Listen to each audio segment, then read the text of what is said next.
Hey, everybody, welcome to another question and answer. I started a little early today because I am all by myself here today. Everybody's scattered like the winds. Jimmy and Michaela and Patrick. They're all, I think Jimmy's in Florida enjoying the sun, and Patrick and Michaela are working remote today as part of our future plans, hopefully, to go on the road with Broadway Upholstery. You get it, you guys. People have been saying, why don't you do seminars and things like that? We may in the future. So this is kind of a test run. So far, I think so good. If you guys are seeing me, you can comment. Patrick is monitoring from his location. So if you have questions, as usual, Patrick will be able to answer them from where he is. And I'm going to be checking in with him with the phone call. Mikhail and I were doing a segment together about estimating, actual jobs. The way we do that is we don't linger too long on the initial estimate, although we want to think it through, make sure that we get enough money, et cetera, et cetera. But because you don't get all of them, you're probably good at any salesperson would like 2 or 3% of their sales, depending on what they're selling to, I suppose, 5%. But we get a good probably 25 to 35%, which is pretty good because people already know us through the social media. That's Patrick's. Kudos to Patrick for that. Congratulations to him and all the social media that he does. Often unsung, I should say, unsung. Sometimes they're not a tangible. The social media aspect's not tangible because when people come in, sometimes they even forget where they saw us. But a lot of times people may have seen you 3 times at various platforms before it clicks for them and they actually come in. Sometimes they don't tell you. So you'll ask them and they'll say, well, I'm not sure, but I've heard of you, or things like that. So we're actually now, if I can list it, where, Yelp is definitely, that's not Patrick, but Facebook, Instagram, local list. Little tip for you guys: if your community has a community list, which a lot of communities do have now, it's so important when you're building trust. I'm on a few lists in my local area, not just the town that I'm serving, but other towns. I have to tell you that those are probably the most personal, intimate referrals that you can get. Could go the other way too. If you're not a good person, you really do have to pay attention to these things. I think I did want to talk about the old school way of doing things. Was Yellow Pages and civic groups, and they don't have Yellow Pages, but they still have civic groups, it's kind of an old-fashioned way of getting out there, getting your name out there, getting your face out there. So I will, in this segment, hopefully I want to talk about how to do that through teaching. So I just did a quick summary about what teaching is all about. So anybody who's out there like Randy who wants to, I know I've mentioned this before about teaching upholstery, but you talk about a trust builder. I mean, I don't care if you have 10 upholsterers in your neighborhood, and if you're the one teaching, people will gravitate to you. They'll say, he must know his stuff if he's teaching, things like that. Or he's really active in the community. It really is important. I mean, some of the old ways are still very much relevant. So I hope that would be a good tip. I also have a lot of smalls that came in. I want to talk about smalls, and smalls meaning dining room slip seats, throw pillows, maybe side chairs, repair work, which I've actually gotten away from myself, but for the most part. But the smalls, I have a lot of smalls that came in. I want to talk about those individually. Let me see. I know that Patrick is watching now. Hope I don't get too close and scare you guys. Actually don't see. Oh, let's see if Patrick's made some comments too. Oh, he says welcome, so I know he's on. Okay, good. So it's working, right? So what I want to do though, I do want to, let's review what we normally do when we start up. We review Facebook and YouTube, go over some of the comments. And I do want to say something about the Facebook. I saw a long comment in there from somebody. And they had a link to another place, and I was reading a little bit of some of the advice they were given. Wasn't what I would have what I would have given as advice. As a matter of fact, it has something to do with Dacron as a batting. You should never use Dacron as a batting. It just doesn't hold up. Dacron is for like the top layers. That's why I hope that you realize you're getting really good advice with me. I've been around a long time. I was trained by older upholsterers. They had a very practical sense, and they themselves were trained. So there's a long history of this with using both. But I think the difference with me is they were all about natural fibers, and that's it. For instance, if they were going to stuff a cushion, it would all be cotton, which isn't necessarily makes the best cushion. And I have an example of that with the smalls that I'll show you. That sometimes the synthetics work better on certain projects. So you have to kind of learn. That's why I think the classes are great. If you haven't subscribed even to one class, please. I see somebody just, I don't know if Patrick knows this, just somebody recently, I think this morning or last night, went for a yearly subscription, which was really good. And of course, that is the way you guys support us. This is a lot of work. There's a lot of effort that goes into these. Even the question and answers, I do obviously some preparation for this and revelation. I'm sharing my work orders here and my emails, not using names, of course, but my knowledge in that way. So a way to support us, if you're just one person out there who's doing one project, go onto the Upholstery on Broadway site. That's a different site than the forum, Upholstery on Broadway, and check out the store. That is a wonderful way that you can support us. And also, obviously, the classes are on the same website, Upholstery on Broadway. So don't forget, to support us in that way. We would really much appreciate it. And keep this in mind that some of the retail craft stores out there, their markups about 400%. Ours isn't anywhere near that. I know it may look like expensive, but if you check the prices with the big box stores, boy, you will find that it's not so bad. I had one more comment about box stores in the community that I'm working in. I had a real urge to have some soup. It's getting cold here in New England. And if you're watching from Australia, hi. I'm not sure what the temperature is in Australia right now, but right today it was like 42, so it's getting cold. So I had an urge. I think I'll get a soup. So I'm thinking in my head, I know the town pretty well. Where can I get a soup? And I started thinking about all the box stores that have taken over and all the mom and pop stores in the 10 years that I've been there closing. And then I thought, where can I get some fruit? There's no fruit. We used to have a store that just sold fruit. No fruit. I'm complaining a little bit about the fact that big box stores take away. So I said to my wife, I said, I don't see any love in these places. Love is making a chicken soup for somebody, right? Or a minestrone soup. By the way, I'm going to pre-warn you guys. I'm here by myself, so I can be rattling on. If I do, you can comment, and Patrick probably will just, he'll probably say, I smell burnt toast. He'll say, I smell burnt toast, and that will get me out. Don't worry.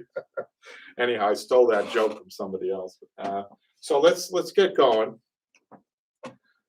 Sorry if I ramble on, but I know you guys all about content. So Claire, this is an email that I got. Hi, Kevin and team.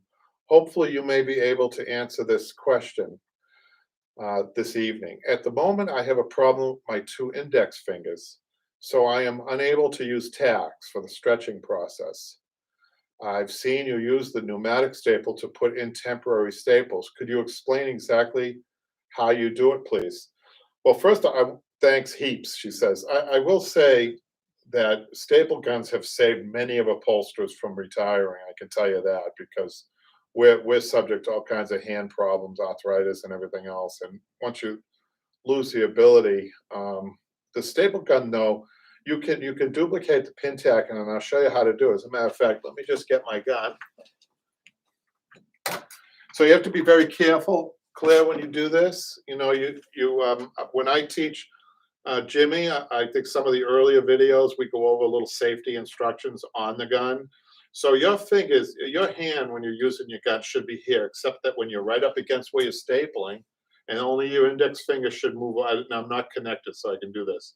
Only your index finger should move over while the gun is planted. And you get used to doing that. You should practice that as a muscle, almost like a muscle reflex.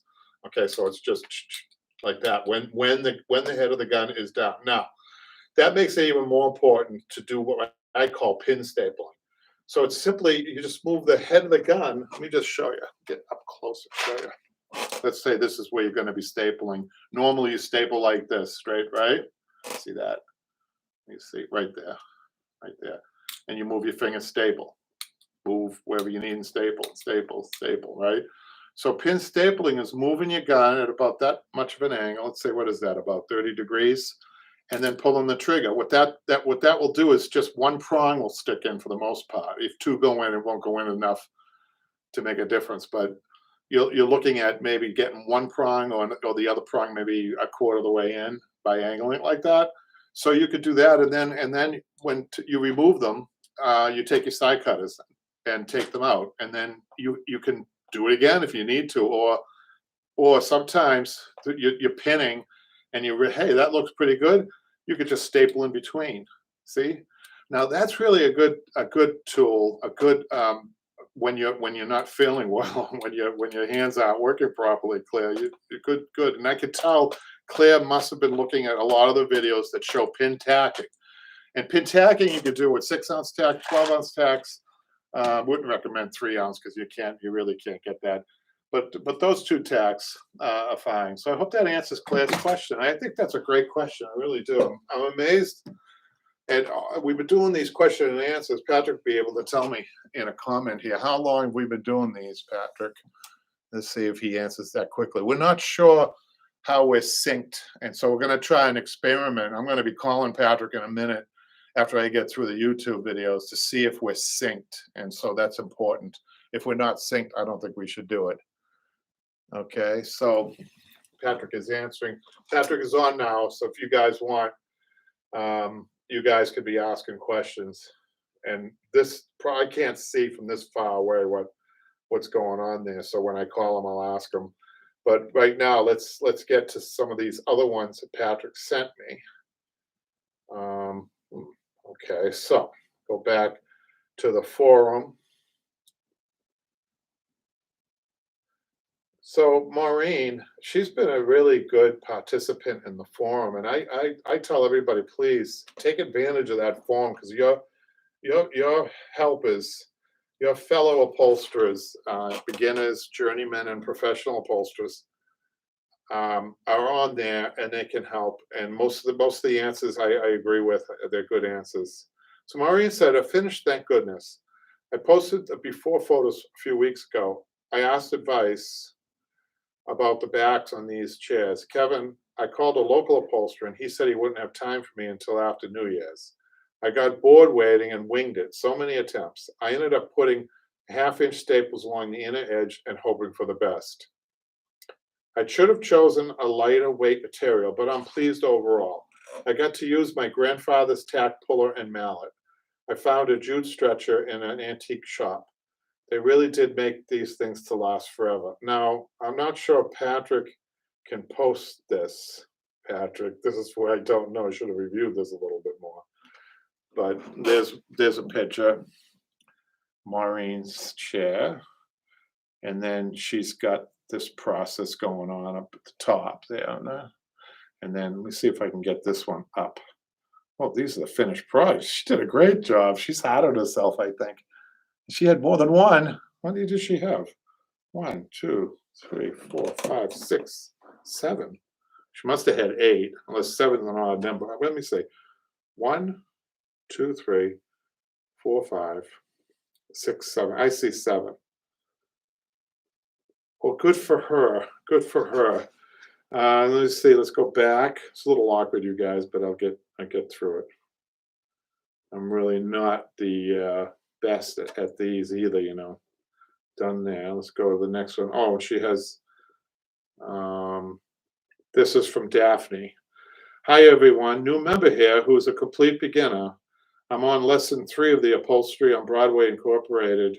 I like the way she puts Upholstery on Broadway Incorporated, because that's a good plug for us. East Lake chair class. That's a mouthful, isn't it, you guys? This was a fun class. Michelle, you guys will be seeing 3 people online as of now. By the way, there's huge content coming up on these online classes. So if you're just watching, if you're live watching new, or if this is an older recording and you're watching, today's November 15th, 2021. You need to really know that upcoming, we're doing editing. Patrick, I'm not doing it. Patrick and Michaela, God love them, because this is not easy doing that editing. I could never do it. But they're doing the editing on huge amounts of content. We're going to be going for months and months and months with new content. So, beware. And this would be a great time to do a yearly subscription if you already have it. Pictures below my curb alert, in parentheses, curb alert, needlepoint side chair. I have two questions before I start stripping. One, the bottom is wood. Now, this is never a good thing. That tells me on an old chair like this, that was a repair that somebody, usually their engineer, some type of engineer or somebody that has engineering, techniques would say, if they see springs hanging, oh, we got to get those springs flat up. So let's put a piece of wood on the bottom. And what that does is just pokes the springs to the top. So the pressure. So with the jute webbing is such a unique thing. Let me just grab some. Hold on a second, guys.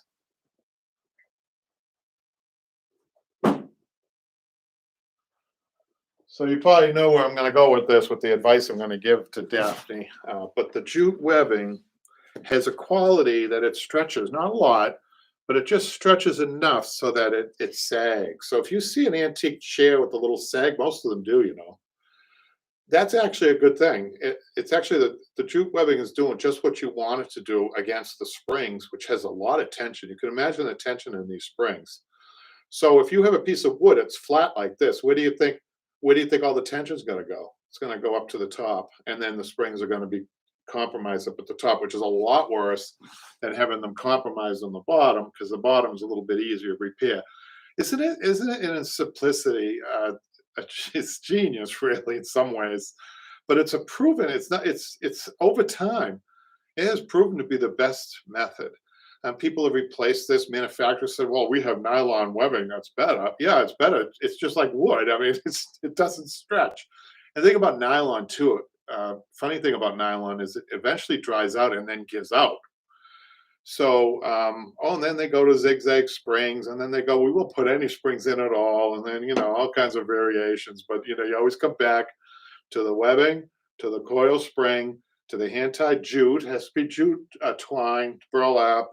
And then from there, combination, synthetic and cotton batting, perhaps, Now, Patrick has just sent me another attachment. Let's see what he says. This is from Gretchen Collins. It's an email, I think.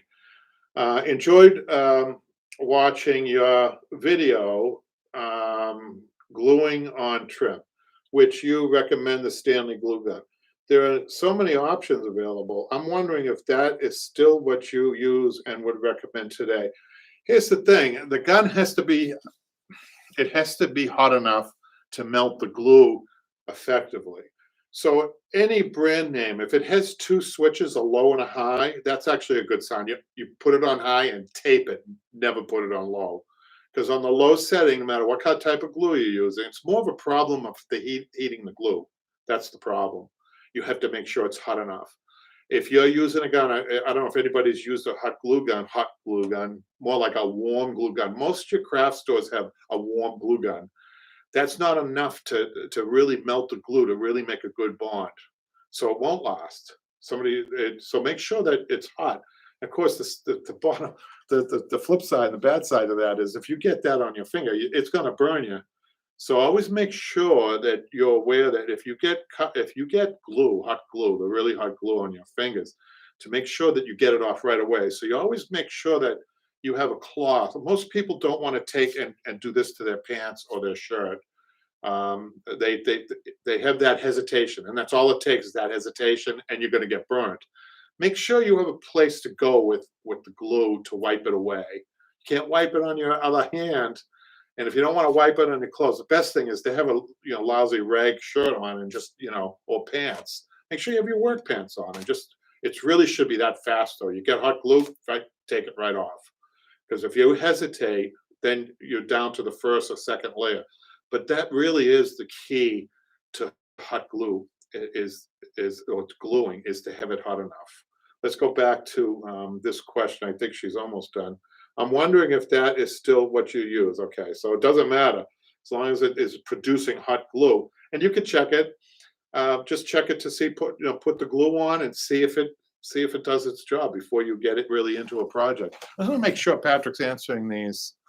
Uh, okay, I don't think there's any more comment. Wave hello from Central Oklahoma. Hello, Oklahoma. So let's go back because we have a lot of Patrick did send a lot of the other things here. Let me just see if I'm caught up here. That was Gretchen and Claire. Now we're going to go to, okay.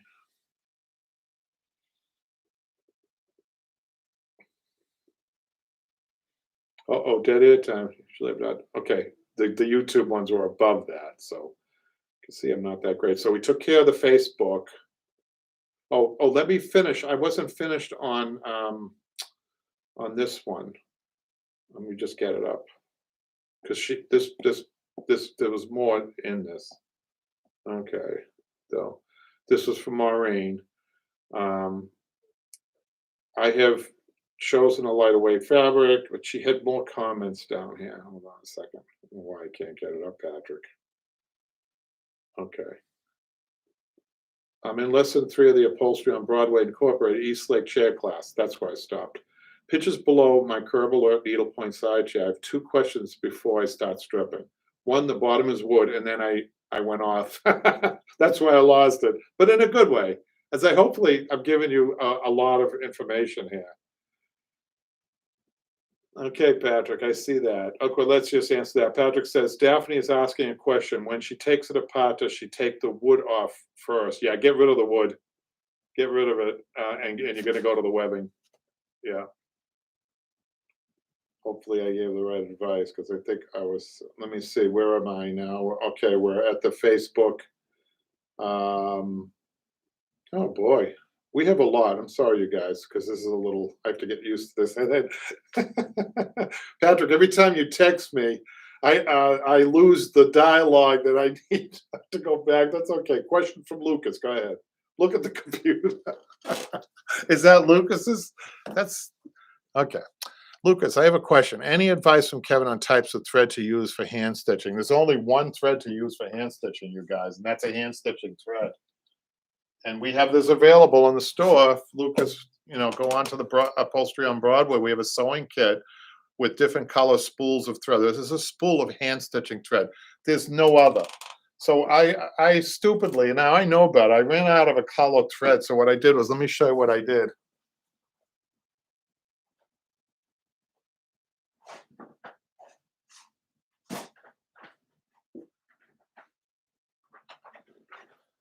I went out and bought some thread.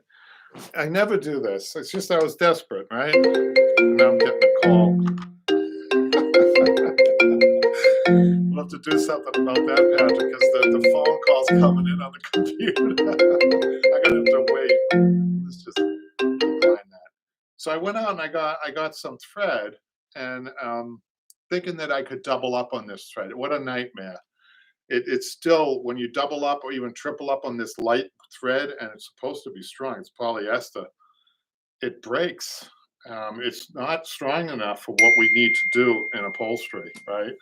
So always go with the professional hand sewing thread spools, and it comes in different colors.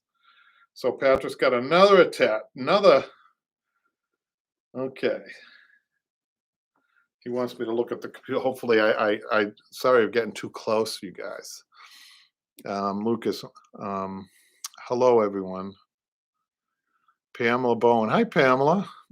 Lucas, my toe suppliers have a 1 millimeter nylon string that I need to get for tying the jute in the project anyway. Okay.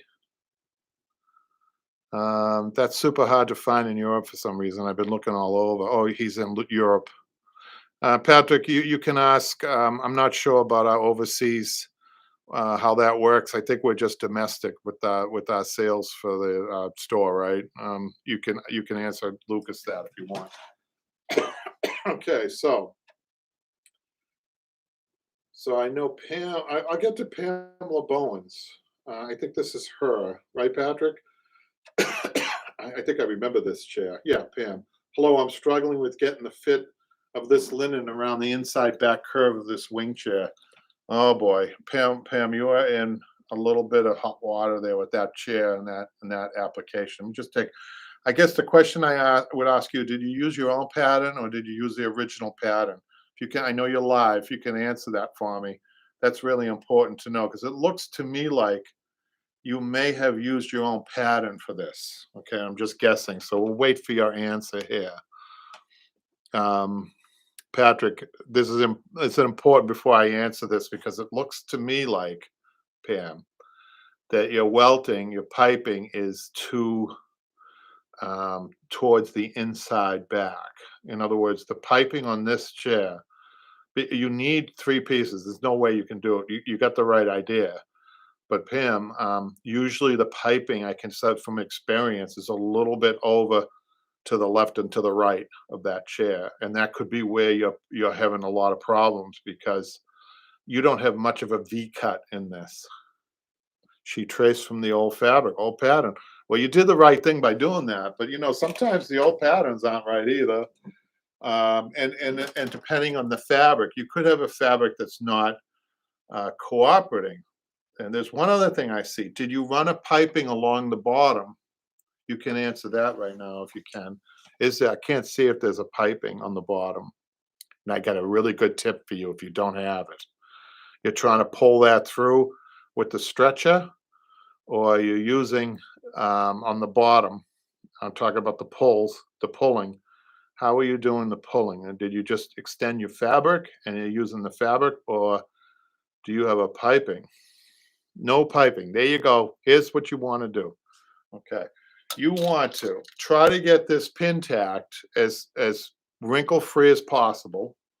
And then you're going to take a piece of chalk and trace along the deck and to the inside back. Then you're going to cut off that about an inch, go about an inch down, not a half of an inch, do about an inch. And then what you're going to do is sew piping, a separate piece of piping out of the fabric here, and you're going to put the piping on. Then what you're going to do is put a pleated, you don't have to use the same fabric, use a lightweight fabric, it pleated. So what the pleating does is it gives you, first of all, it strengthens the stretching, but it displaces, don't ask me how this works, but it's really cool. It actually displaces a lot of the wrinkling from on the inside. So now what I tell my customers, I kind of put a safety net for myself in here when I'm doing a project like this too. I tell them, I'm good, but sometimes I don't get every single wrinkle out. Sometimes we call them comfort wrinkles. But the fact is, you have a loose cushion on this also, so that if you end up with some wrinkling on the bottom, the cushion will cover it. But your goal, with all that aside, is to try to get this wrinkle free. And that's the advice I'm giving. Now I'm looking at this picture, I think the picture might just be distorting where the pipings are really. So you do have them in the right spots. You only you're two ingredients off from getting this perfect. One would be like I said, cut that along the bottom, welting, and the pleated pleated, I call it a ruffle pleated, whatever, pull. It's a pull that you use to pull. And so it allows you, the reason you want to ruffle it too is that when you pull it, you don't want to rip it. And it takes it takes a lot of strength to do that. Pam, as usual, you have some really good questions for us. I really appreciate it. So let's go on back to, we got a lot to cover actually. Back to the question. I'm still in the middle of the question from, who was that, Patrick? From Daphne. It's a lot of comments from her. This is great. She goes on to say, the bottom is wood. And that's when I get distracted. And then Patrick texted me 3 times. We're back to that. This is fun, isn't it, you guys? I feel as though we're all friends on this. I know you guys. For some reason, I feel close. So it says, through a gap, I can see some burlap and some jute twine. Through the gap in the wood, she's saying. This just seems to have coil springs, which is not a good idea to attach coil springs to the wood, but I think it was a reverse process. It looks like it was added at some point. Should I leave the bottom in place or replace it with webbing? We answered that. Looks like it was added at some point. Then 2, is it okay not to restore grandma's needlepoint? This is funny. It's not my grandmother, she says, because she found it. Remember, it's been a long time since we got to the first paragraph, which was that she found it on the curb. And she says, she goes on, and my cat has unraveled quite a bit of it. The first thing I could think of, sometimes with the new furniture, they give the tags. If you remove the unlawful to remove this tag. So if you throw that needlepoint away, we will get after you, Daphne. I'm just kidding. She says, and my cat has unraveled quite a bit of it. I'm not in love with it, and the chair reeks of tobacco. So I was hoping to replace all the soft materials. I think in this case, it's okay to give it a proper burial. Maybe when you go over to the trash can, you can do a little prayer to the needlepoint or to the grandmother that made it. Hey, that wouldn't be a bad idea, would it?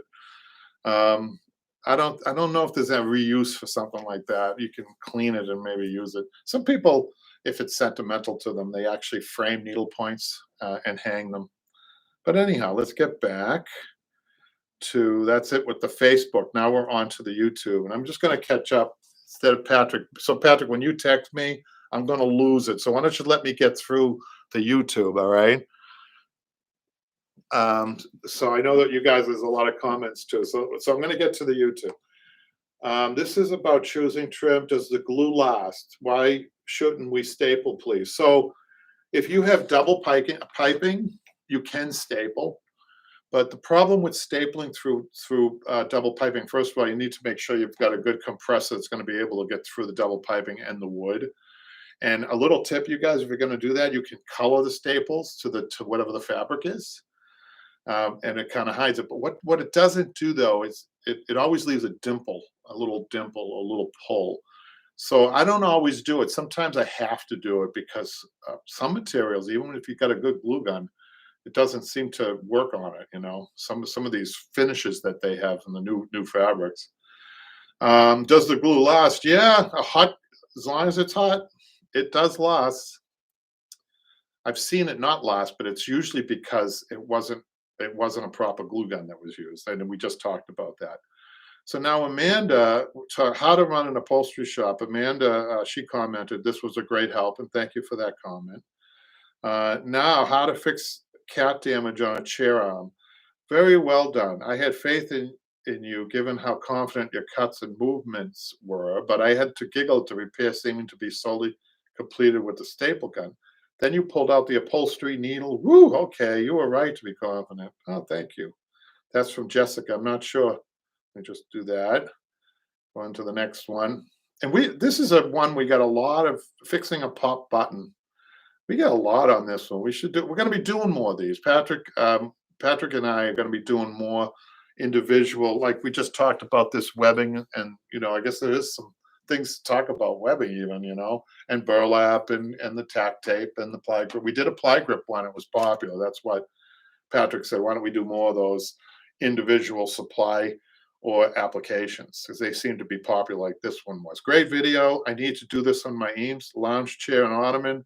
One button popped on each piece. I've got the needle, clasp, and twines, but did you ever make the slip knot tutorial video we referred to? We did 2 of them, I think, Patrick. Slip knot referral. Oh, we better do something about that. I don't know how to shut that off, you guys. Okay, so let's go to the next one. On this one, I don't think we've ever taken a video down from the YouTube. But this would be a candidate, and I'll be honest with you guys. Hey, I'm not perfect. I've been upholstering for a long time, and I still have either a piece of furniture or a fabric or both that really gives me a hard time. And this one, it did. I almost said to Patrick, get rid of this. I almost said cut, but then I said, no, I wouldn't be honest with it. I mean, maybe it will give people confidence if they see me struggle, and maybe it will say, well, if he struggled with it, then I'm going to persevere, and I can struggle if he struggles, or you know what I'm saying. So this was one of them, was the crate and barrel fitted paneled arm, and This was a comment. Wouldn't it be easier if you scrapped the whole chair? Although I'm an amateur, scrapped or script? I'm not sure. Stripped, she said. Would have made it worse. That the fabric that was used was like a laminated fabric. It was with no stretch at all, and it was just hard. I thought it came out okay, but was I completely 100%? You do these things, you guys. You're not 100% satisfied, but that only means that you care about what you're doing. But there's many factors in upholstery that come up. One of them is most people are either left-handed or right-handed. You know, and believe it or not, that makes a difference when you're working on furniture that has a right arm and a left arm. Some applications are easy as a right-handed person. Some are on the left-handed person. So I don't know. It's not a cop out. It's just a fact because you always have to be working from the top. You can't be turning it over or anything. So that means that a right and a left-handed person, when they're doing, let's say, for instance, a cut on the inside of the chair, you're going to have to position your body in a really strange way to get the proper cuts. And you've seen me do this. So that chair really gave me a hard time. I could take it down and make myself look great on the other videos, but we struggled with that one. Let's just leave it up, right, Pat? Patrick said, no, let's leave it up. Okay. So that one's done. So hold on a second. Now, getting back, we do have a few of these. Oh boy, you guys, we got to get through this. So there's the pop button, there's the crate and barrel. Now, Janine says, and Janine's been great, and I just want to thank Janine. I'm not sure if she's up there. Is she up there? No, she wouldn't be, I don't think, because she's in Australia. I think you have worked so hard with the online classes. If it was me, I'd be careful who I work with, as they are intellectual property and are worth a lot of money. Patrick is right. We were talking, I think, what were we talking about, Patrick? I think some people, we've been solicited lately with people who want to do a product placement with us. And I guess that's kind of a compliment, but it's never a good deal for us. It's always there, hopping on us. That's what Patrick's instincts are really good this way. Mine not so good. So Patrick, especially Janine, keep up the good comments to him. Patrick is right. What'd she say? BOUCIA. Bosey fabric is perfect for a cat scratching post with its little loops of fibers being perfect for the cat's claws to catch on. The worst idea for upholstery ever. So I'm not sure what she's referring to now. Sorry. A little slow today. Anyhow. 1860s chair, part 6, double piping. How did they apply the piping back before hot glue guns? That's a good question. This is from Joe. They used to use Elmer's glue and 6-ounce tacks. So the Elmer's glue, obviously it doesn't, the nice thing about working Elmer's glue, I started working Elmer's glue, is that, excuse me, you're not under pressure. Usually on the hot glue gun, 1001, 1002, 1003, you're only going about, beginners should only go about 2 inches at a time or 1 inch at a time. But you have 3 seconds to get it. And that's another thing I should mention. If you're using even a hot glue gun and you're not putting the double weld down, or the gimp or whatever you're using down fast enough, that could be a problem too. So there is a little bit of stress related to that. So you're worried about getting burned, you're worried about getting glue on your fabric, and you've got 3 seconds. But with the glue, with the Elmer's glue, you have all day. So we used to take the Elmer's glue and a little tack tape, and we used to bead out the glue onto the back of the double piping, and then take your tack tape and just kind of smooth it out to about every 3 or 4 inches. Put the double piping on, and then in between the double piping, or gimp, same thing, you could put a 6-ounce tack. Now, and then you have to leave it for 24 hours. But the thing about that is, when you take the tack out, you can't pull it out like this. You have to twist it out. Okay, so that's the tip. So if you guys aren't used to using hot glue and you don't want to use hot glue, and I scared you away from it, the Elmer's glue could be a great way to start as a beginner. So I'm glad this question was asked, because I didn't think of that, because I'm so used to using the hot glue and I have calluses on calluses. I can put hot glue on my finger and not fail it. So that's called calluses. That's called working a long time in this business. But and you guys, if you're going to be in this business, you're not going to go to your manicurists, I hope, because you've seen my hands. So let's go to the next one. Rare find: How to Upholster 1860 Antique Chair Restoration Part 1. The burlap with the writing on it looks like a rescued potato sack. I mean, I think it was, Patrick. Remember that? We found that it probably was a potato sack. It was a farm, definitely a farm piece, and that's a reference to anything that's made on a farm. And so they grab anything they can. Or it was a war piece during a war, and I think that piece could have been during the Civil War. We actually, Patrick, do you remember that one we did on the Civil War? It's actually from, was it from Gettysburg, or was it from just outside of Gettysburg? It was really close to Gettysburg, and it was about 18, like that time. It's like we found a date on it or something, and Patrick was joking. He had, what's the name of that, Patrick? Can you post the name of that video? But he had me standing at the, this is just to clinch it, you guys. This is not a gun. But he had me standing at that from the Civil War near Gettysburg with this, and he has fun with these. It's okay. I mean, he's got this artistic license, right? It's okay, Patrick. Don't worry about it. I won't hold it against you. Now we got a sofa final step skirt. Now this was, one of my, I guess, regrets on the YouTube channel. I wish I were wealthily, independently wealthy. Because I would do more of these ones. This one was a lot of steps, and it was slow. It took an amazing amount of time, an exorbitant amount of time, and we posted it on YouTube. It was just me upholstering though. It was like all the other ones out there, and people like it. We get a lot of comments on it. We've gotten tons of hits on it. Which is great.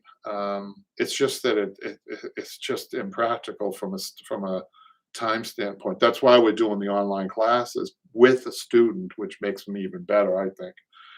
So let's see what she says. Oh, just hello. Wasn't that nice? And then Robert, he found the how to tie a slip knot video, and he says legendary. That's a nice comment. Thank you. Now, let's see if we've got, go back here. What size staples are best? Depends on what you're doing. Most of the time I'm using 3/8 inch staples. 3/8 inch number 7 staples. That's the best. That's the best. Well, 1/2 inch is when you're getting into a piece of furniture that maybe is older and the wood isn't as good, then you go to a 1/2 inch. If you've got a really thin, like Scandinavian furniture, you can use a 1/4 inch. So, use your own judgment there. How to cut around posts. This is one I think that was popular too. One of the videos. Of course, you guys, these are free. All these videos, which I think, Patrick, are the 400, nearly 400, which I can't believe that, when you think about it. That's a lot.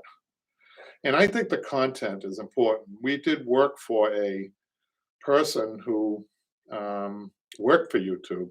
I won't tell you who it is, and when I mentioned to her about the retention rate that we have in our videos, she was really impressed that the average, it was like 4.5 minutes, which is really incredible. I mean, let's face it, when I'm on YouTube, and you guys probably do the same thing, you go to something interesting and you're on for like 2 seconds. Nothing does anything really capture you. So I think that's the thing about these videos in the online classes is I think the content is it's rich in content. Hey, we're not perfect. We get some negative. Somebody on that other video, Patrick's always trying to protect me, but I know in that other video, that Crate and Barrel, we've had at least two comments. I think they must have been from professional upholsterers, which is fine. I don't care. One said this was painful to watch, and the other one says something else. And I don't care. But I think honesty is important with these. This isn't what's that name of that famous chef that was, I heard that they did so many takes to make it perfect. I think that's the thing about our videos. I don't think they're perfect. I never said they were perfect, and we're not doing cuts. We do a one run. I mean, this is live. We've never edited the live programs, although maybe sometimes Jimmy was a little offset, and maybe you should have scratched him out, Patrick. I'm just kidding, Jimmy. He's not here. I can't pick on him. That's another thing. That's frustrating. So we got a comment here from welcome to upholstery. Welcome to upholstery Broadway Upholstery School, Lance. This is kind of an odd comment, and we don't haven't had anybody comment on that. That was the first video I think we did, Patrick. Introducing the channel. Any idea on how to clean a Victorian era upholstered furniture? Dry foam applied by hand, then vacuumed out before the foam can soak through the fabric seems to be the safest and driest. Steam cleaning would leave the fabric too wet and longer drying time. Thanks. Let me tell you, when you're talking about older furniture and older fabrics, you have to be really careful. I always would say, get a professional and get references and make sure that the person doing it has insurance. Because in the old days, we had dry upholstery cleaners were our best friends because they made a lot of mistakes. In all fairness to them, they were coming out with these new fibers at the time. I'm talking about like 30 years ago, 25 years ago, and they couldn't keep up with the chemicals that were being used, and they had all kinds of problems. So they had a bad reputation at some point. So I would say if Lance is doing this himself, good for you. But I'm not an expert on furniture cleaning. That's not what I do. So I wouldn't probably offer anything else on that. So now we go to another how to upholster 1860s chair. Now I know Patrick's getting probably comments. After I'm done here, Patrick, if you want to text me with some comments or questions, especially, I'll answer them. How to upholster. I think I'm almost through this. There's a lot here, Patrick. How to upholster 1860s chair, part 5, measuring and applying fabric.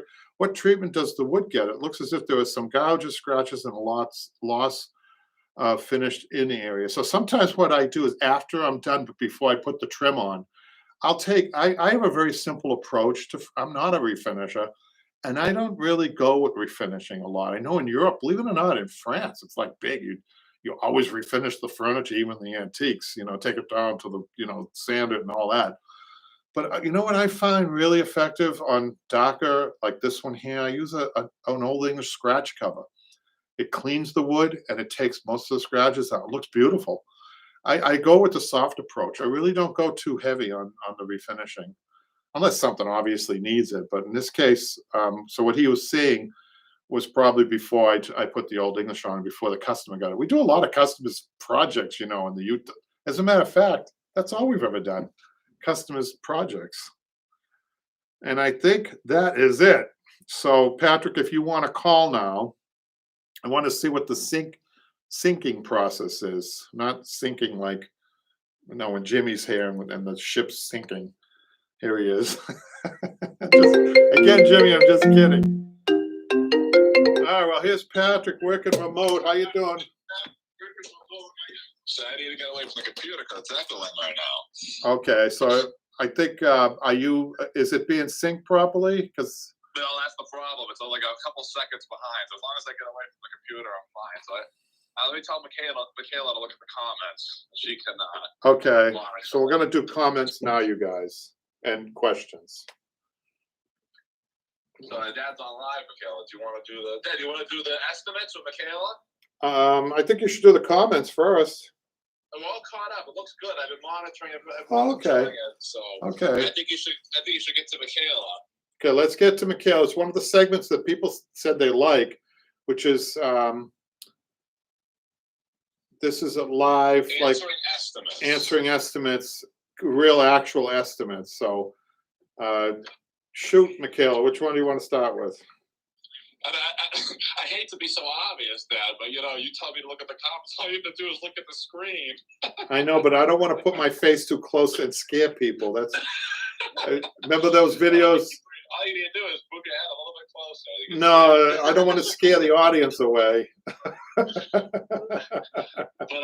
caught up on there. It looks good. Dapper was asking about the shell. We do have a shell back coming. We don't have a wing chair, but it's similar though, right, Daddy? Besides the channel back. Jimmy's chair has wings on it, Patrick. Yeah, so I guess you get the best Yeah, of both worlds. in that actually, class. Jimmy's class had a wing channel. It actually it was it did two things on Jimmy's chair. It was a wing and a channel. So there we go. So Yeah. technically, yes, we have a wing. Yeah, not in the truest sense. I mean, what we really need is probably like an old English style wing chair would be kind of fun to do, which we will do. But I was telling people about how much content is coming up, which is what you guys are working on today remotely. Yeah, Michaela started editing class 1, and even class 1, I think, is 2 hours in itself. Do you hear that, you guys? It's 2 hour one class. Of Jimmy's set too. So we officially started it, and it looks really good. A lot of tips on that seem very good. Well, I think Jimmy's such a good sport, isn't he? I mean, he's he's my age, yet he's willing. Guy's willing to do almost anything, and it's not easy learning as when you're older, Patrick. You don't know that yet, but you will. But I think part of the whole magic of Jimmy is the questions that he asks and the mistakes that he makes. You know, he makes some real classic mistakes, which if you guys are watching for the first time, or if you haven't joined on the online classes, it's worth the price just not to make a mistake with your $100 yard fabric. And Jimmy's come close. You know, he came close. I rescue him a lot, put it that way. But I let him make mistakes too, because it's a good learning process. But some people don't want to. This is an interesting comment here. I finished the pieces, but this is my own store. I try to restore my pieces in traditional techniques we use in Denmark. That's really cool. Yeah, yeah. No, Denmark, some great upholsterers overseas. Denmark, England, France, of course. The French are.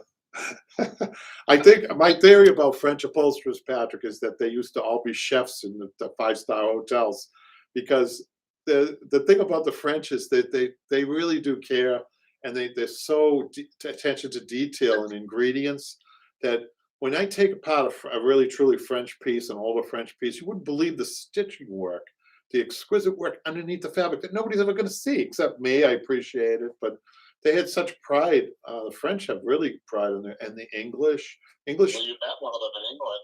Yeah, they have great study in England. Although I think their apprenticeship program stopped about 10 or 15 years ago. It was run through the train companies over there. That they used to do a lot of the upholstery on the trains. I'm not sure that. I bet they don't have that anymore. They probably all have plastic seats now. But yeah, so there are plenty of those English wingback chairs. You need a subject. I guess she's local, so that's cool. Oh, listen, we may take her up on that, because Jimmy's probably going to be searching for one. So right, he keeps talking about that. So where are we? Are we gonna? So we're all caught up. So I think if I'm gonna tell Michaela to call you back, you guys can do your segment, okay? Okay. All right. Bye. Bye. So while I'm waiting for Michaela, I don't know if she's going to call me right away. Patrick didn't tell me she's going to call right away. Well, let's see if she calls right away.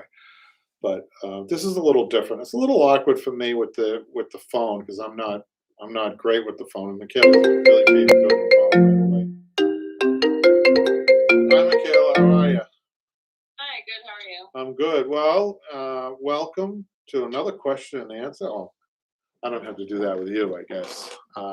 So I'm going to go to the email. And so which one's first? All right. Let me just get there. I was All right. fast. So it looks like the first one says. Just use the first name. The name is Richard. Okay. Let me go in there. Richard. So he has replacement fabric, so you may want to, people don't realize that we had to make a decision, because my helpers, I have some people who help me sew and things. It's getting a little bit, slower with them, and there's not many people that I really trust with my cushions and things. So we've made a decision that we have to sell our own fabric with the projects. So what you could say to him, we can give him an estimate as a courtesy, labor estimate, and also how many yards of fabric he'll need. But give him the news that we need to sell. He needs to use our fabric. So let's show people this. It's a rock. It's an antique rock. It's kind of nice. And so the antique rocket has nails, you could say, and it needs to be restored. It's in terrible shape. So you could say, if as is with the nails, meaning the decorative nails, that would be $725 because you need all the spring work, you guys, and the nail work. It's a little bit longer. And plus the yardage on that, they need 3 yards of fabric. Okay? You said 725? Yep. Oh, yeah. Look at the springs. You think that needs new springs, you guys? No. Or do you think it needs? Look at that. Wow. And give him the bad news about, another thing I don't do is I don't do carpentry work at the shop. I learned a long time ago, you cut a piece of wood and you do, if you're going to be offering repairs, you're cutting wood, whether it be plywood for, like that, for something. And then as soon as you cut wood, I've had one bad experience where the dust from the wood went into a fabric and I couldn't get it out. It was a finished piece too. I said, that's it. I'll never do woodwork around upholstered furniture again, and I don't. So I tell my customers, he's got a very unusual, that break that he's got there requires professional woodworker anyhow. So I would tell him, Michaela, in the same conversation that, you need to get that fixed before you bring to us if he wants to use us. Okay? Yep. Okay, that's that one. All right.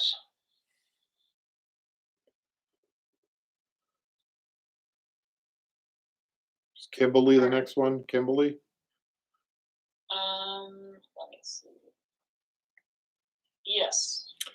So Kimberly, I did want to mention, I'm going to give comments too while I'm talking to you, Michaela, so this might be a little bit more long-winded than it usually is, just for the benefit of people at home, okay? So hello. Wait, I better just scroll up a little bit. Hello, I am looking to have a love seat and ottoman reupholstered. I have no idea about the cost. I have attached pictures and dimensions. Would you please let me know what other info you might need to prepare an estimate? Which is, this pictures are worth 1,000 words. It's all I need. The ottoman is 31 inches round, 18 inches tall. The love seat is 65 wide, 36 deep, 33 tall. Best, Kimberly. So the ottoman. So I'll just show people the 2 pieces in question here. So it's a 1, 2, 3, 4, 5, 6, 7 button tufted, hand tufted ottoman, which we're going to get on that one. We're going to give an estimate of, let's say, $525 on the top one, plus 2 yards of fabric. And the love seat, think about love seats, you guys. You need 2 people to carry them, to deliver them, to pick them up. And when you look at a love seat, it's a 2-seater. It's like 2 chairs in some ways. So what did you say for the price? $525. 5. Okay. So on this one here, on the love seat, we're going to say $1,900 and $1,900 labor plus 15 yards of fabric. So getting back to the ottoman, I'm not talking to you now, Michaela. But so when you look at tufting, right? Believe it or not, there's at least 3 different types of tufting, or 4. I mean, there's a different style. One is biscuit, and it looks just like biscuits. It's not done in the arrangement of a diamond. That's a basic style change. But on tufting, diamond tufting, I just did a piece, a Victorian piece. I don't know if I can find it readily. That had original tufting was kind of a low. The buttons weren't really recessed, so it was kind of like the treatment was like more of a softer treatment on it, meaning that all the pleats weren't going to be perfect.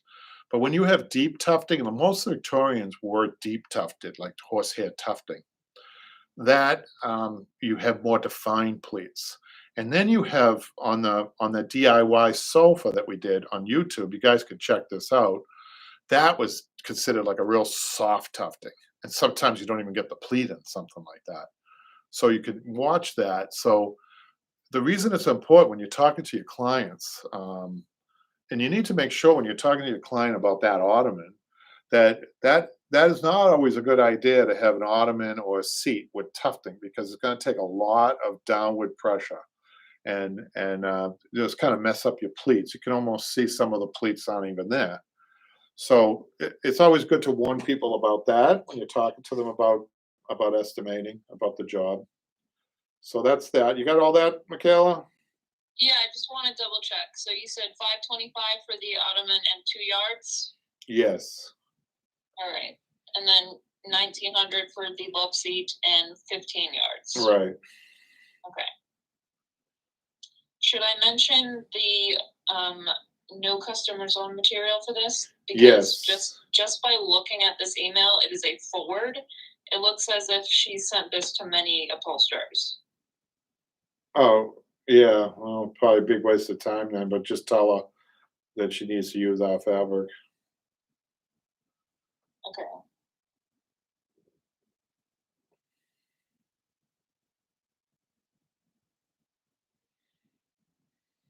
All right, so the next one would be Joy. Okay, so she's asking about staining that wood, which is a fruit wood, you guys. You know, and she makes it sound easy. So why, you know, almost like, why you're upholstering it, can you put a stain on it? Well, let me tell you something. Taking a fruit wood and turning it into another color is a very difficult task if it's all possible. I mean, that would have to be stripped down. That would cost a lot of money. I don't do that for sure. But that they would need to, you could tell her that she would need to, any type of refinishing, staining, she needs to get that done before she brings it to us. So we would only do the upholstery on it. How many of those are there? I think she said 6. So, you know, in a slip seat, Hold on. it's pretty There much, isn't actually a number. okay, so just do it each, say each. Yeah. So, Yeah. so each. go like $90 each on that. And when somebody doesn't specify how many, and I don't want the conversation to go on because it could be just, you know, like I said, you guys, 75% of these, I'm only, you know, usually Michaela and I buzz through these a lot faster, but I'm doing this for your benefit, you guys. You just can't spend a lot of time on these because, like Michaela just said on the other one, she just sent out multiples to you know, upholsterers, which you know, it's just a waste of time. That's just what I thought, and Yeah. that's because it was a forward. It didn't say Yeah. hi Kevin or anything. Right. It was Right. just you know, in But general terms. you know, you have to be courteous. You have to answer them in a courteous way, and you do a good job doing that. So $90 each, and we'll say, I hate to do this, but I'll say a half a yard each on that. Okay. So because we don't know the number, usually I consider on those small projects, I consider that I get 2 out of a width. So if she comes back and says, "Oh, I'm interested," then I'll have another conversation with her. But you can see though, you guys, it's a lot of communication. If you're doing a professional upholstery and you're communicating with your customers, so important. You know, when you go into any court in this land, any small claims court, any judge will tell you 90 to 95% of the cases that he sees in a day must be very boring. It's contractual cases where there's been a miscommunication. I really, very rarely have miscommunication, although you know, occasionally I do, but this is what we do with the customer. So I'm talking to the customer. At some point, I'll talk directly to the customer. It's so important, you know, to keep that dialogue going and to know what the customer's expectations are. You'd be surprised how much can get lost in translation and things like that. So just make sure that you're attentive. It doesn't take a lot. I mean, I have handwritten invoices too, which is really important because you could be writing as the customer's talking to you, and it doesn't get transferred to another thing, like on the computer. Like people rely on the computer a little bit too much, I think, and not all the information gets down. The hand notes, I reference my hand notes a lot. So keep that in mind. Hopefully you guys like this segment that we're doing. I think it's interesting. I never realized how much there is to it. So you got another one? Are you all done with that one? Yes, I'm all done with that one. I believe that is it. Okay. Great. Well, as usual, thank you very much. And we'd ask people if they like this part of the program to let us know. We'll keep going with it. So what I'm going to do now is I do want to get. I'll talk to you later, Michaela. Okay. Thank All you. right, Okay. Bye bye. bye. So I did want to get. So I know I've talked about school. I had some thoughts about how to teaching upholstery. So I just want to bring my board over. This is just some notes that I came up with. I mean, there's a little bit more thoughtfulness that could go into this, but I just did this before the class. I did this quickly. Just gonna put my glasses on if I can find them. So, teaching upholstery. Like I said, if we got a comment from somebody that said a lot of competition where they were. I can't remember. I think they were calling from the South somewhere. I want to say Georgia. But they're saying there's 9 upholsterers in my town. What do I do? We're all competing against one another. It's no fun down here. Well, be the person, teach. I wouldn't be afraid, no matter. I would say up to like journeyman to master upholsterer. From a journeyman standpoint, you can teach. If you're a beginner, you hook up with an upholsterer and be their assistant in teaching, because that's going to make you a better upholsterer. If you want to start your own business, you can do that. Usually, a lot of upholsterers start that way. They'll hook up with a seasoned upholsterer and say, "Hey, I'll be your assistant. I'll even work for free." People have said that to me. I'll work for free for 6 months or a year just to learn a little bit, and you could be my mentor. It's great. That would be good. But if you're going to do that, I just had a couple of things what you do first, and things start to open up again. Thank God. Schools are open, so that means adult ed classes are open again. So that's been a long time, but now's the time to start doing your proposals. So teaching proposal, I say course proposal to school. This, that's just an example. This will be an 8-week upholstery class for all levels. Students will bring their own chairs, smaller or smaller than chairs. Projects. No love seats, no sofas. That's space limitations usually, right? Learn to measure, strip, and upholster, etc. And then you would put in bring your own tools, and you would list tools that aren't professional tools. This is how you start, you guys. Anybody has scissors, screwdriver, a pair of pliers, maybe a knitting needle, or it's just to get them started in the door. Okay, and if they want professional tools, if you're a very ambitious industrial person, you could sell them tools if you like, if that's part of your business. And then you charge them like a $50 fee or more for supplies that you will have in the class, just small supplies like tacks and 14-ounce tacks, 6-ounce tacks, maybe webbing, burlap, edge roll, some of the tack threads, tack tape thread, no foam, no biggies. That would be an extra charge for them. So this is just to give you a couple of ideas. You guys, I'm sure, like Janine and Pam, you guys will be able to expand on this and write some really cool course proposals. Make it very interesting, because adult ed, you only are as good as the next class or the class that you taught before. And if you're good, you're going to get a lot of repeat business, student business, and also your own business. Really, I really tell you guys to do it.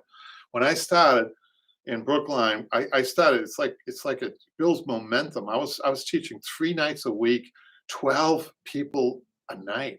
So that was 36 people a week. Do you realize how important that is from a networking standpoint? I don't care. You can social media yourself to death. You never get that type. You know what I'm talking about. Never get that type of that one-on-one, and that's another thing. That's mostly what it is. It's very little up in front talking like I am. I tried when I first started. I thought I was going to be lecturing upholstery. No way. It was one-on-one and really get to work. So the first night would be. Oh, by the way, you definitely need a compressor and your own gun and staples and everything, because what you're going to be doing as the teacher, you're not going to let anybody go near the compressor. Because I know there are schools out there, and I don't know how they do it. Good luck to them. They have 10 air guns going at the same time. It's just crazy. I never did that. I had one gun and I did all the stapling. I had people pin tack. Pin tack is the key to teaching. It keeps people busy and engaged. They like it. They're not going to people don't want to make a mistake with the staple gun anyhow. So when you think it's ready, you take the staple gun and you're following up, and it's really, if you want to do an aerobic upholstery class, this is what I advise, because it's a real back and forth, back and forth. You should see how Patrick saw me work. Patrick and Michaela came to a couple of classes that I offered. They couldn't believe the amount of work. Actually, Patrick couldn't keep up with the camera. That's how fast it was, and it didn't translate well. So we thought it would be a great class to show, but it didn't. Nobody could keep it up with it. The dialogue was quick. The actions were quick. The movements were quick, and we were zig, zagging. Somebody on the other end of the room would raise their hand and be running down there. It was really crazy. But it's fun. You guys, I'm telling you, I'm going to push you guys. I want somebody to take this up, and I really want to hear about it at some point. We're not getting anything for this. I just want to see somebody do it. So the class setup, a lot of the classes come with, you're going to be, like if you're in a high school, that you might be in a tech class with desks or even workbenches, which would be great. But if they really like you, they'll start making horses for you, which is the best thing, right? A cutting table, that's it. I have, you'd have 8 stations. You'd start with 8. First class, the evaluation of each piece. So that's the first class. You're going to spend time with each person, talking to them about expectations. You're trying to get an idea what their skill level is too, and give them an honest. If they have a wing chair and they're taking an 8-week class, a lot of this could be done beforehand in the proposal too, in the course proposal, setting it up. But a wing chair takes, I've clocked people because I used to have to do that. On average, 90 to 100 hours. Think about that. If this is a 3-hour class, that's only 24 hours that you're offering. But what I found out is I had repeat people. It was great. They loved it. They didn't care. They kept coming and coming and coming until they were done. And the thing about that is, with the repeat people, you always have full classes, because you've got a base of people, like maybe 5 or 6 that are always taking classes. And then you're always getting the new people. If you were just looking at a new person each class, you wouldn't fill the class. So the adult program, whatever you guys do, they're going to love you if you do this, because I'm telling you, there's such great interest in this. Remember what I said, Norm Abrams, this old house, he said, the only thing I haven't done is I haven't upholstered, I've done everything else. I haven't upholstered it. Somebody said that he actually did take the class after I heard that. So it wasn't my class. I wish it was. So I think that's it. I just really quickly went through that. I'm trying to offer more encouragement, because I know there's a couple of people out there who will do it. They might be a little tentative about doing it, but I would say just do it. You would have fun. You'll meet some people. Some of my students I still keep in contact from 25 years ago, and this is just another way, if you're in business, just to promote your business too. So I think, unless there are I'm going to have Patrick call me just to check in one more time. Patrick, call. I want to check in to make sure he says hello. What? Can't see the board fully. Oh, sorry, guys. A little too late. Hey, wait a minute. I can do a better job than that. I'm not so technically. But, it's just my gibberish anyhow, you guys. And I did that very quickly, so forgive me. So he said, hello. Hello, Jerry. Okay. I did that, Patrick. Now I want you to call me, because I want to make sure that all the business taken care of now. So give me a call. There he is. So are we? Exactly. A little bit too late for that. So how are we doing on comments or questions, especially? Are we all set? We're doing good. I just want to say, Lucas says standing wood is not fun, and I noticed that, because we tried doing something like that with the wood for the furniture we got for the apartment, our apartment, and it wasn't fun. Well, a lot of people have, professionals have corners that, not corners that they cut, but really certain ways of doing things, that speed up the process that people aren't privy to a lot of times. And like I said, any type of staining or sanding or anything involving wood in an upholstery shop's a nightmare. I mean, so many accidents happen. So you're better off if you're an upholsterer, having somebody that you can rely on that's reasonable. You're not upcharging, just as a service to recommend, just to make the process smoother. That's what you're looking for, a smoother process so that you can do your work. So are there any Unless you more? have a huge shop. Well, if you have a huge shop, you have to make sure that you have it divided. Like, you have to have a physical division in it. You can't have an open floor plan, no matter how big it is. Because if you've been in a wood shop, you see the dust, the sawdust. Even if they have machines that are supposed to take the dust out, there's dust everywhere. It is everywhere, and that little particles get into some fabrics, and you can never get them out. It's a nightmare. So, I see some more comments coming up. Patrick, is that something that we should keep No, up? that's just Lucas agreeing with us. Oh, okay. So, is there any other business that you can think of, Patrick, before we? I think that's it. Hopefully Jimmy will be back next week and talk to him. Yeah, he's missing. Jimmy is missing in Florida somewhere. I think he's taking an extended vacation down there. Getting away from you. Yeah. He's with he's down there somewhere with parts unknown. Anyhow, what else? Any other business, Patrick? That's it. Okay, well, this has been going on now. It's over an hour, so we hope that you guys learned some things. Hopefully, in this question and answer, I think of things to teach, and that's part of the process. And thanks to Patrick and Michaela for their editing work on the new videos coming out. Again, you guys should hop on the bandwagon if you're not already a subscriber. Did you see that we had a new subscriber, Patrick? Oh, one? Well, yeah, but I think it's great. You mean a student? Yeah, that yeah. An online student. Yes, yearly. or Daphne. I'm used to seeing the name Daphne. Oh. Her name's Daphne. Oh, okay, Daphne. Sorry, and I Patrick. think that's how you pronounce it. But she was the one new student. So I guess the only other thing I had. Do you know offhand how many subscribers on YouTube we have? Over 16,000 now. I'm looking forward to that 20,000 mark. 20,000 is our next goal. That would be a big one, wouldn't it? Yeah, that's right. And then at 100,000, we get our little play button that YouTube sends us. So that'll be the big one. Well, I know that if I jump out of an airplane with a wing chair and have it all upholstered by the time I land, that would get us 100,000 subscribers overnight. But I'm not going to do that, right? We don't go into the sensational stuff, right, Patrick? Yeah, we're not trying to go get that crazy. Okay, now this is the time when you should say, Dad, do you smell the toast burning?